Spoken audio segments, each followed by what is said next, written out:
I still remember the envelope. It was cream-colored, fancy, the kind that feels like it costs more than your monthly grocery bill. It had gold lettering, swirls on the edges, and my name, Elena Cruz, spelled correctly for the first time in years. That alone should have told me something was off. It was an invitation to my younger sister's wedding. Sienna Cruz and Ethan Miller, together with their families, request the honor of your presence. I read that line 3 times. Together with their families. I wasn't sure if that included me, or if I was just being tolerated for the day. See, Sienna and we don't come from the kind of family that does forgiveness. We come from the kind that does image, clean smiles, clean lies, clean cuts. She was always the golden one, blonde waves, soft voice, easy charm. Everything she touched sparkled, including the men she dated. I was the cautionary tale. The sister you bring up when you want to make yourself look better. So when her wedding invite came in the mail, I didn't feel honored. I felt exposed, like someone had put me on the guest list just to remind me I didn't belong on it. I almost threw it away. But then my 8-year-old son Noah saw it sitting on the counter. "Aunt Sienna's getting married?" he asked, his eyes wide. "Can we go?" I almost laughed when I saw my name printed perfectly. They never used to spell it right on birthday cards or school forms, but now, on something with gold foil and ribbon, suddenly I mattered.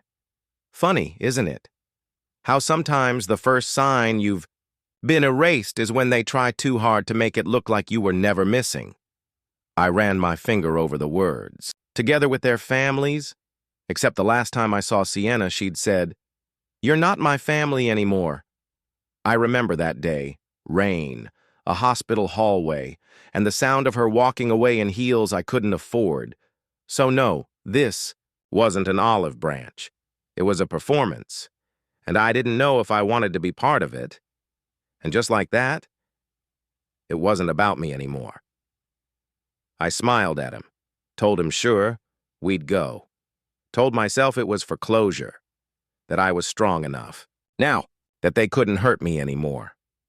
But if I'm honest, maybe I went for something else too. Maybe I wanted to show them I was still standing. Maybe I wanted to prove to them, to myself, that I could walk into that world again and walk out, whole. Ever said yes to something just to prove you could show up? I did, and I showed up with the best smile I had. Even if the dress was rented. But just because you dress the part doesn't mean they'll ever let you play it. Especially when you're seated at a table near the restroom. The morning of the wedding, I took extra time getting ready. Not because I cared about impressing anyone, but because I didn't want Noah to see me nervous. I wore a deep blue dress, the kind that hugs just enough to remind you that you're still a woman, not just someone's mother. My hair was done, my heels clicked confidently on the pavement, and I told myself, "You belong here, Elena. You belong anywhere you walk into." Noah looked up at me as we entered the venue. "You look like a movie star," he whispered, and I laughed. That boy always knows what to say. For a second, I believed him, but the truth was, I felt like an actress, someone cast in a role I didn't belong in. The dress fit, the heels clicked, but inside, I was rehearsing courage. The venue was beautiful. Tall windows, soft lights, violins playing in the background. The kind of place where everything smells like roses and money. People were hugging, laughing, posing for photos in front of flower walls. And then there was us. As soon as we stepped in, I felt it. That subtle shift in the air. The way people's smiles dropped a millimeter when they saw me. The polite nods, the quick glances that didn't quite reach my eyes.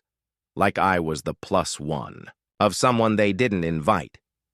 I spotted my mother near the bar, laughing with Sienna's soon-to-be in-laws. I walked over, heart open, Noah's hand in mine. "Hi, Mom," I said, soft but hopeful. She didn't look at me. Her eyes flicked, to Noah, then past me. "You made it," she said, like I had RSVP'd late to a dentist appointment. I stood there, smiling too hard, gripping Noah's hand tighter. Before I could respond, a waiter walked up to me. He held out a tray of empty champagne flutes and said, "Can you make sure these get back to the kitchen?" I blinked. "I'm not staff." "Oh, sorry," he said, not sounding sorry at all, and walked away. Noah looked up at me. "Why'd he think you work here?" I shrugged. "Maybe because I look like someone who works hard." That moment stuck, not because it hurt, but because it confirmed something I'd tried to ignore. I don't look like I belong here. Not to them. It was supposed to be a joke. It didn't feel like one. We found our table, or rather I found it after checking the seating chart twice. Table 11, back corner, next to the swinging kitchen doors. The scent of garlic and dish soap drifted over with every push of the door. Our table mates didn't even try to hide their confusion. One woman leaned over to the man next to her and asked, "Is she one of the vendors?" I wanted to disappear, but Noah sat up straight, placed the napkin in his lap like I'd taught him, and smiled at me. "I like this spot," he said. "It's close to the food. From my table, I saw the whole stage, but no one saw me. It was like being backstage in a play I used to star in, now just an extra, that boy, always finding the silver lining in a storm." I watched the rest of the room from our little island. Sienna glided from table to table, glowing in white. She didn't glance at ours. Bridesmaids floated around like pastel fairies, laughing, whispering, shooting glances. I remembered those girls from high school. They hadn't changed. People came to take pictures, but no one asked me to be in one. Noah snapped a photo of me with my phone and said, "Now you have proof you were here." It was funny, and also not. The violin stopped. A clinking of glass signaled the start of speeches. I straightened my dress, reached for a glass of water. My hands were sweating. I didn't come here expecting to be celebrated, but a small, foolish part of me had hoped I'd at least be seen. I looked down at Noah and smiled, even though I felt anything but happy. And that's when the lights dimmed, and Sienna stood with her glass raised. My throat dried up. I reached for my glass of water again, even though I hadn't touched my first. Why was I nervous? She was just going to say, "Thank you," right? She was about to speak, and I had no idea she was going to use that microphone to slice through the little strength I had left. Sienna tapped her glass, and the room quieted. All eyes turned toward her.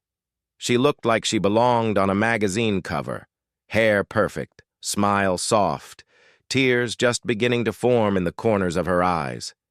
She held the mic like it was made for her. "I just want to say thank you," she began, voice sweet as syrup. "To everyone here, to my amazing husband, and especially to my family. I wouldn't be who I am today without all of you." People nodded. Some wiped their eyes. Even I found myself softening, letting my guard down just a little. Maybe I had misunderstood. Maybe she really did want me here. She scanned the room, then looked in my direction. "And to my sister Elena," she said. "You taught me something no one else could. You taught me how to be strong, how to get back up when life knocks you down." I froze. It sounded kind, almost generous. I sat up straighter. "She's been through a lot," Sienna continued. "She raised her son on her own, worked 2 jobs, never asked for help. She's tough. She's independent." She paused. A few people nodded. I felt a flicker of pride, tiny but real. And then she smiled. That smile. And clearly unwanted. There was laughter, not from everyone, but enough. Enough to make. My ears burn, and my chest tightened like it couldn't hold in the air. My eyes went straight to Noah. He looked confused, hurt. "Why did she say that about you, Mom?" I didn't answer. Couldn't. My mouth had gone dry. Around us, people shifted in their seats. Some looked away, some looked amused, and a few just kept smiling, like it was all one big inside joke and I was the punchline. Sienna went on with her speech, but I didn't hear a word of it. My pulse thudded in my ears. I stared at my hands, trying to focus on my breathing, on anything but the shame creeping up my neck like fire. The worst part wasn't what she said, it was that no one stopped her. Not our mother, not the groom, not a single person in that room, who claimed to love us both. And maybe that's when it hit me, really hit me, that I had walked into a room hoping to be seen. But instead I was put on display, like a caution sign. Or a warning label. I kept thinking about what Noah asked me. Why did she say that about you? How do you explain to an 8-year-old that some people will dress up cruelty as humor, that some pain wears a tux and carries champagne? I looked at him, this small boy with big eyes, still trying to understand what just happened. I leaned in and whispered, "Sometimes people say things that sound like jokes but aren't. They don't always realize how much they hurt." But I knew Sienna did, and in that moment I wasn't sure who I was more angry with, her or myself, for still hoping she'd be better. Has anyone ever made a joke at your expense and everyone laughed but you? That was me. That day, in that room, I was everyone's laugh track. But it wasn't over, because just when I thought I'd have to sit there in silence and swallow it all down, something happened that no one expected. Someone stood up, and everything started to change. After Sienna finished her speech, the clinking of glasses started again. People toasted. Some laughed, others just sipped politely. I sat frozen, trying to keep my face still, like if I didn't move, no one could see the crack forming. Noah leaned into me. He wasn't smiling anymore. His little hand found mine under the table, and I held on like it was the only thing keeping me steady. I thought maybe that would be the worst of it. But then Margot, my mother, walked by our table. She wasn't heading toward me. She was going somewhere else, but close enough to let the words drop just loud enough for me to hear. "She's used," she said, "but still looks decent. Like I was a car. Like I was something someone had driven around too many times and returned to the lot." She didn't even look at me, just said it casually to the woman next to her, someone I didn't recognize. Maybe one of Ethan's relatives. I'll never forget the way that woman looked at me after. Not shocked, not sympathetic, just like I was exactly what Margot had said I was, used. That word landed harder than I expected. Maybe because it wasn't shouted. It wasn't dramatic. It was soft, calm, like stating a fact. And the worst part? No one flinched. No one said, "That's not fair." No one corrected her. They just kept chatting, eating, laughing. The music picked up again. Plates clinked. Glasses poured. Life went on. I looked around the room, searching for something, someone, to make it stop. My eyes landed on Rachel, my childhood friend. She was sitting just a few tables away. We grew up together. She used to sleep over at our house, braid. My hair? Write me birthday cards with sparkly ink. She saw me looking, and then she looked away. I waited a second, hoping she'd glance back. Even half a second. Just something to tell me I hadn't imagined the years we spent whispering secrets in sleepovers. But she didn't. She looked at her wine glass like it had more to offer than I ever did. And right there, in the middle of the crowd, I felt something, colder than words. Silence is louder when it comes from someone who used to call you her sister by choice. Fast. Like she hadn't seen me at all. Like we were strangers now. That hit me in a place even the jokes hadn't reached. I turned back to Noah. His eyes were down, staring into his juice cup. He didn't look up when I called his name. I touched his shoulder gently. "You okay, baby?" He nodded but didn't speak. Just twisted his straw around and around. I knew that look. It wasn't confusion anymore. It was disappointment. Not in me, but in everyone else. Noah's young, but he's not stupid. He knows kindness when he sees it, and he knows when it's missing. I swallowed hard, tried to smile for him, tried to pretend this was just a weird wedding and not a public reminder that I was only welcome as long as I stayed small. But inside, something was unraveling. I thought about all the times I'd made excuses for them. They didn't mean it that way. They had a tough childhood, too. They're just stressed. But how many times can you explain away being erased? And what kind of example was I setting for Noah if I kept letting it happen? There comes a moment when you stop asking why. They do it and you start asking why you stay. I looked around one last time. Every smile that used to feel familiar now looked sharp, like it had teeth. Every laugh sounded a little more hollow. The air felt thick, like I was breathing through a straw. I thought weddings were supposed to be about love, but all I saw was performance. Polished lies in designer dresses.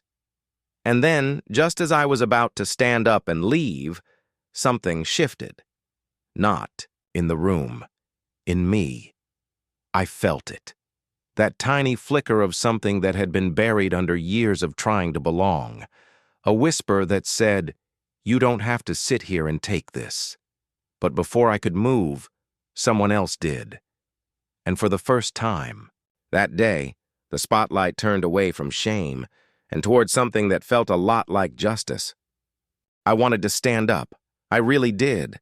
I wanted to take Noah's hand, grab my purse, and walk out of that room with my head high.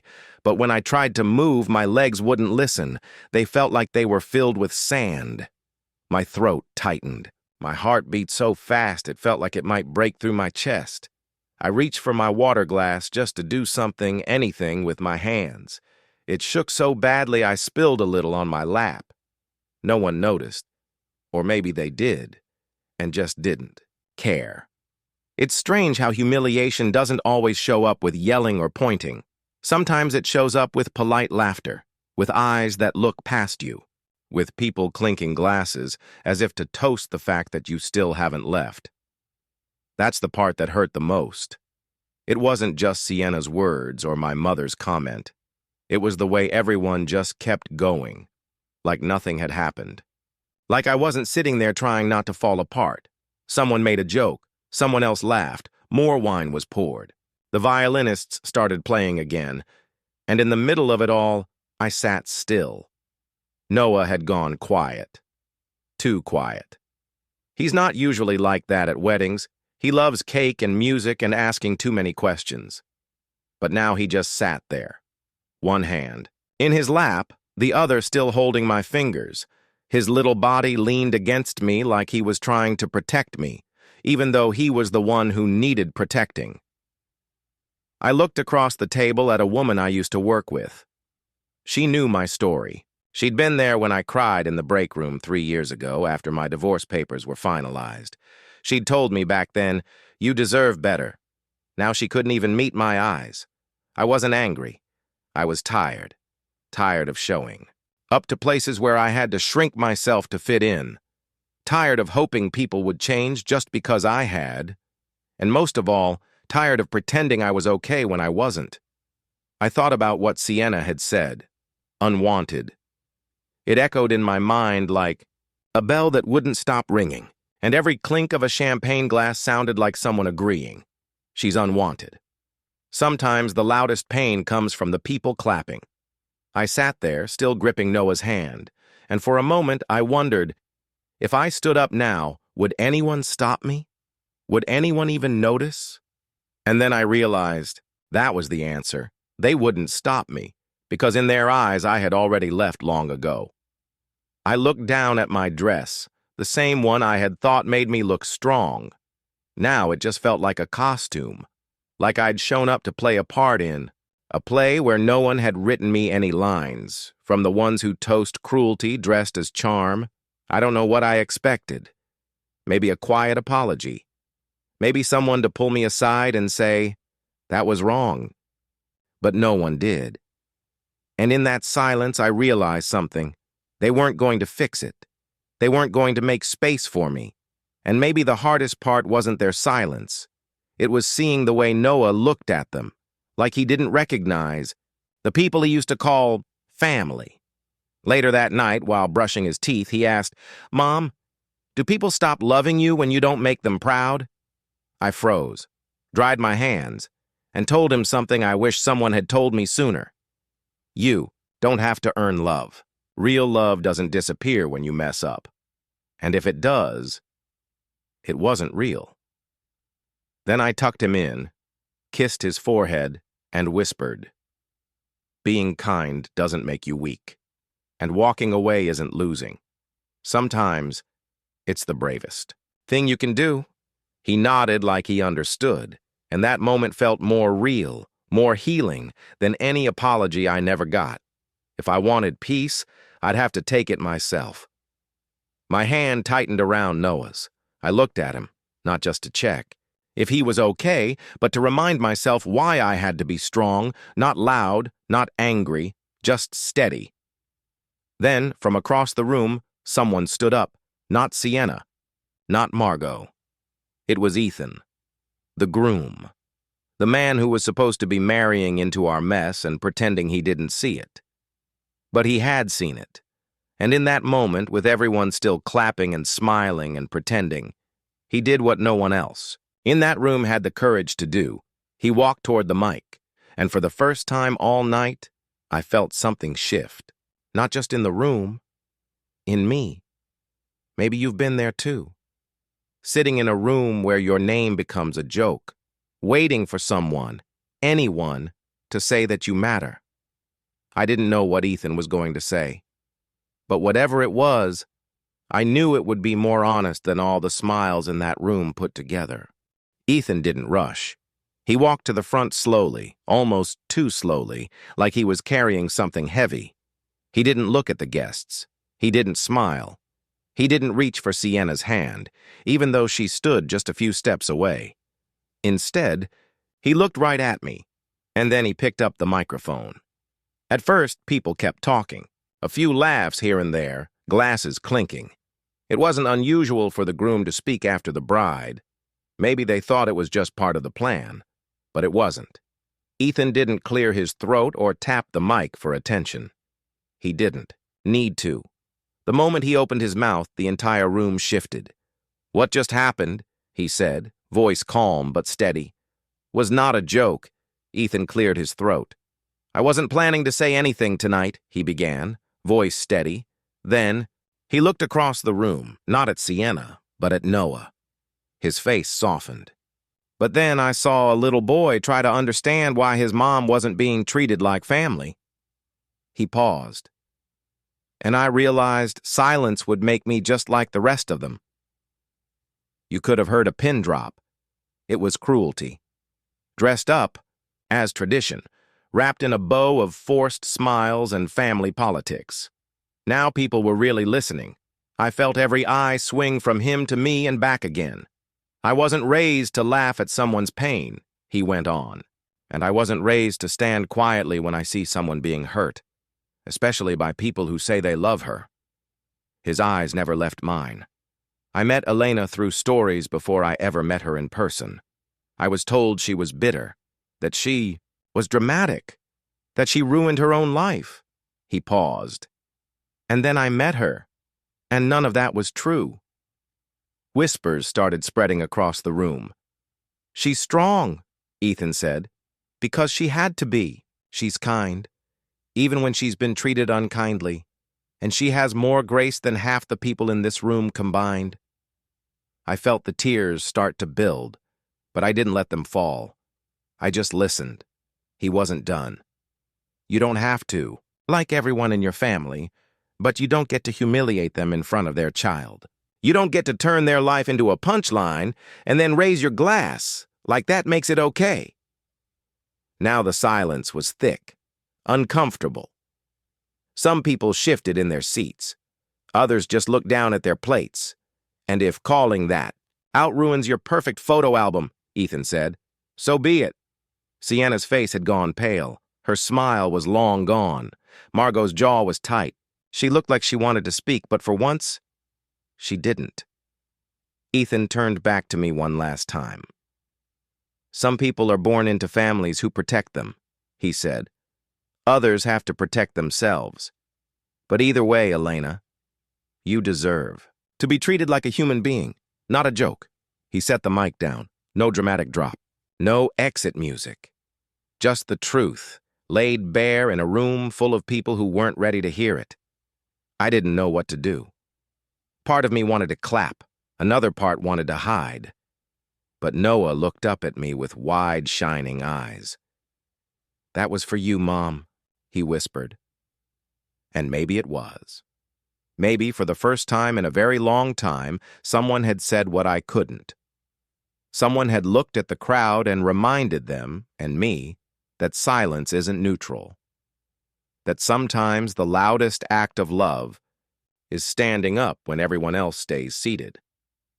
The rest of the night blurred after that. Some people left early. Some avoided eye contact. Some whispered apologies that felt more like excuses. But something had changed.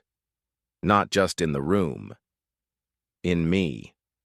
The room erupted right after Ethan spoke, not with applause, not with joy, but with whispers. Chairs shifted. People leaned toward one another. Some gasped, others just stared. You could feel the tension thick in the air, like fog you had to breathe. Through, and then came Margot. Her voice, sharp and cold, cut through the murmurs. "He embarrassed us," she hissed. Not softly, not to herself, but loud enough for the whole room to hear. I turned and looked at her. For the first time, I didn't shrink. I didn't look at my shoes or nod or pretend I hadn't heard. I didn't try to smooth things over or hold. The peace like I always had, I just stood there, still, present. Like someone who knew she didn't owe anyone an explanation anymore. Noah squeezed my hand. He looked up at me and said, "Can we go?" And I said, "Yes, we can." So we did. I picked up my purse, took one last glance at that room full of people who had known me my whole life, but never really seen me, and walked. We walked past the white roses and silk runners, past the photo booth and the signature cocktail signs, past women in heels whispering behind their hands and men in suits pretending not to look. I didn't rush. I didn't bow my head. I held Noah's hand in mine, and we walked like we had somewhere. Better to be, because we did. Behind me, I could still hear Margot muttering. I didn't listen to the words. I didn't need to. I'd heard them all before, in different forms, wrapped in smiles and concern and control. What I didn't expect was the voice that came next. Raspy, old, a little shaky, but clear. "Elena." I stopped, turned.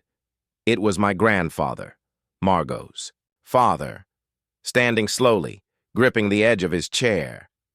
The same man who'd stayed silent through every holiday argument, who watched the family fall into patterns and never once stepped in. Now, he was looking right at me. "I should have stopped it years ago," he said. The room stilled again. For a second, no one breathed. No one moved. He looked older than I remembered, smaller. But in that moment, his words felt heavier than anyone else's in the room. He didn't say more. He didn't need to. Because for the first time, someone from my family, someone who mattered, acknowledged what had been done. And that changed something in me. I nodded once. A small nod. Not forgiveness, not yet, but recognition. And then we left. Outside, the sun was still shining. Birds were still chirping like nothing had happened. The world didn't stop for pain. But something in me had. Stopped chasing approval, stopped begging for scraps, stopped waiting for a seat at a table that was never meant for me. We got to the car and I opened the door for Noah. He climbed in, buckled his seatbelt, then looked at me and said, "I'm glad we left." I smiled, and for the first time that day it was real.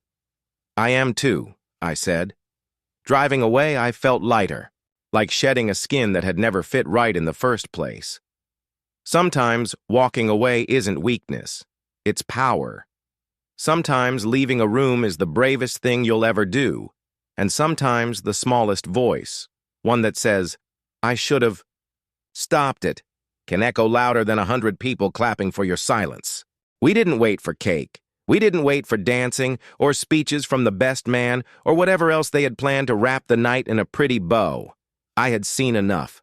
Noah had heard enough, and neither of us needed one more reason to stay quiet in a room that never made space for our voices. I stood up slowly, careful not to rush. I didn't want to look like I was running away. I wasn't. I was walking out, with purpose, with peace. Noah looked up at me. "Are we going home?" he asked. "Yes," I said. "We're going home." He stood up without another word and reached for my hand. I didn't say goodbye. I didn't stop to explain. I didn't owe anyone anything. We walked past the tables, where people were still whispering. Some turned to look, some didn't. No one tried to stop us, and that silence, this time, felt like freedom. There were no fireworks or spotlights, no big final scene. Just the sound of my heels on polished floors, the soft patter of Noah's sneakers beside me, and the steady beat of my own heart. A few years ago, I would have stayed. I would have swallowed the shame, smiled for the photos, and told myself to be the bigger person. I used to think being strong meant staying in hard places just to prove I could handle them. But strength looks different now. Now it looks like leaving without apology. It looks like not waiting for someone to see your worth before you decide to walk in it. As we stepped out into the cool night air, I took a deep breath. The kind that fills your lungs and clears your head. The kind you didn't even realize you needed until it's there. I looked at Noah. "Did I embarrass you?" I asked. He shook his head. "No, you were brave." That word stayed with me. Brave. Not bitter, not angry, just brave. I used to walk away from places like that with my shoulders heavy and my heart full of questions. What did I do wrong? Why didn't they love me? What could I have said differently? But not that night. That night, I didn't carry guilt. I didn't carry shame. I didn't carry the weight of their opinions or the echo of their laughter. I carried my son and my pride. And for the first time, that was enough. We got in the car. Noah asked if we could play his favorite song. I said yes. We rolled the windows down. The wind tangled my hair. He sang off-key. I laughed. No, there was no slow dance. Under chandeliers, no warm wishes or family hugs. But there was something better. There was a clean break. A clear line drawn between who I used to be and who I was choosing to become. Sometimes we wait for closure, like it's something someone else can give us. But closure isn't always a conversation or an apology. Sometimes it's just walking away without the usual weight, without the ache, without the need to explain. Sometimes it's looking around a room that never made room for you and finally understanding that you were never the problem. I didn't have the last word at that wedding. I didn't need it. Because I had something more powerful. I had peace. As I reached for my coat, I turned back for just a second. The music still played. People still danced. And Sienna? She was laughing with someone like nothing had happened. Like none of it had touched. Her? I thought maybe she'd look up. Maybe our eyes would meet. But she didn't. And in that moment, I finally stopped waiting for her to. Because closure isn't something someone hands you. Sometimes you write it yourself by choosing to leave the room with your dignity, even when no one offers you the door. The clip went viral within hours. At first, I didn't even know someone had recorded it. I was too focused on keeping Noah close, making sure we left that room with dignity, not pieces. But the next morning, my phone wouldn't stop buzzing. Friend texted me a link, then another, then someone I hadn't spoken to in 5 years. "Is this you?" they asked. And there I was, caught on camera, sitting quietly while Ethan stood at the mic, calling out everything that needed to be said. His words, his calm defiance, his unwillingness to let cruelty go unchecked, it struck a chord with people. A deep one. The comments came fast. She's a hero. This healed something in me. I've been that woman sitting at the table, shrinking. I wish someone had spoken for me like that. And just like that, a moment I wanted to forget became something people couldn't stop talking about. But not all the comments were kind. Some said I was playing the victim. Others asked, why air dirty laundry online? A few even called me bitter, and for a moment I almost believed them. But then I read a comment from a woman named Renee. She wrote, I watched this with my daughter. We cried together. You reminded her she's not alone, and reminded me that walking away isn't weakness, it's survival. I stared at that comment for a long time, because it was the first time I realized this story wasn't just mine anymore. It belonged to anyone who ever stayed quiet too long, to anyone who ever walked out of a room that never deserved them. But I didn't feel proud, not exactly. I didn't feel vindicated or celebrated or even brave. What I felt was lighter, like I had been carrying something for a long time, something heavy and shapeless and stuck to my bones. And now, someone had reached in and pulled a piece of it away. It didn't matter that it was Ethan who did it, or that it happened in front of strangers. What mattered was that someone saw the truth. And they didn't flinch. I'd spent so many years trying to be small, to be polite, to not stir the water. I told myself that was the strong thing to do, that walking away quietly was strength. But maybe, just maybe, strength is letting the world see the bruise, letting them hear the story, and not apologizing for the space you take up when you do. The weird thing is, it wasn't the internet that changed me. It was Noah. Later that day, we sat on the couch together. I was trying to keep up with the flood of messages, some kind, some cruel, all overwhelming, when he crawled into my lap with a juice box and said, "You're kind of famous now, huh?" I laughed. Something like that. He looked at me for a long moment, then asked, "Are you okay, Mom?" And I told him the truth. "I'm better," I said. Not fixed, not finished, but better. Because what Ethan gave me on that stage wasn't just a speech. It was a mirror. One that showed me who I really was and how far I'd come. It didn't erase the years of silence. It didn't undo what my mother said, or the way Sienna used that microphone like a knife. But it reminded me that sometimes all it takes is one person saying the truth out loud for the lie to lose its power. The video kept spreading. It made its way to blogs, podcasts, even a morning talk show. People wrote in, shared their own stories. A woman in Ohio who left her family's Thanksgiving dinner after being mocked for her divorce. A man in Texas who finally stood up to his brother. After years of cruel jokes, a teenager in Boston who said, "This made me feel less alone." And that's when I realized this wasn't just about me. It was about every person who's ever been laughed at for surviving, every person who's ever been made small in a room they helped build.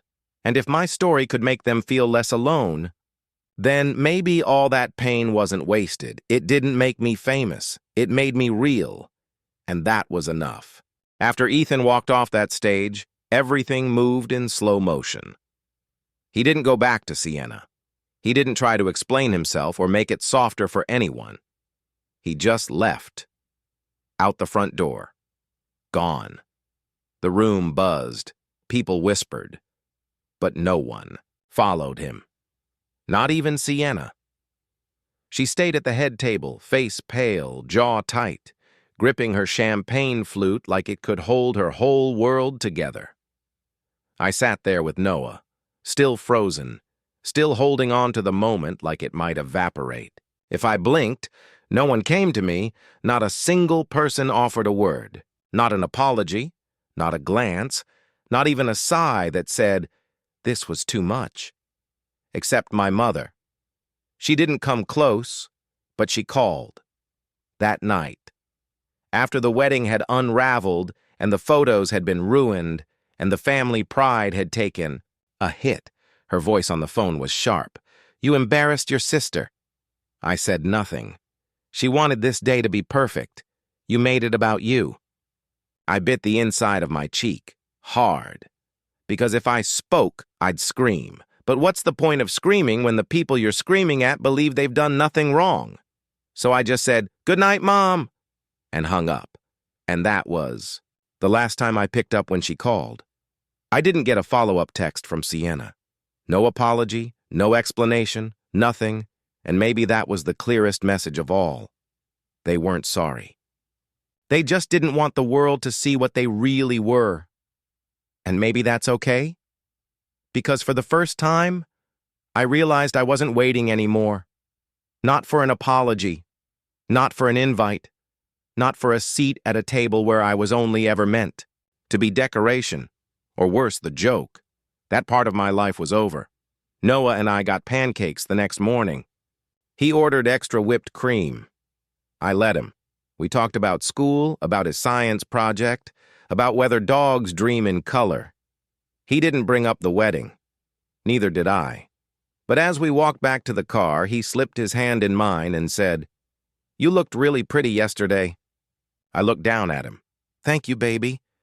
Then I said something I wasn't even planning to. It just came out. Being kind doesn't make you weak. And walking away isn't losing. He nodded like he already understood. And maybe he did. Because kindness without boundaries isn't strength, it's surrender. And leaving isn't giving up, it's choosing peace. I didn't lose anything that day, not a sister. Not a family. Because if they really were mine, they wouldn't have treated me like that in the first place. And if this felt like something you've lived through, like being the outsider at your own story, maybe you didn't lose either. Maybe you just walked away from the noise, and maybe, just maybe, you're finally walking toward yourself. That night, after we got home, Noah asked if weddings always feel that heavy. I laughed a little and said, "Only when they're not really about love." He nodded slowly, then looked up at me and said, "I'm glad we left." I pulled him close and whispered, "Me too." We didn't need cake. We didn't need music. We just needed each other. And the quiet truth that sometimes walking away isn't sad. It's sacred.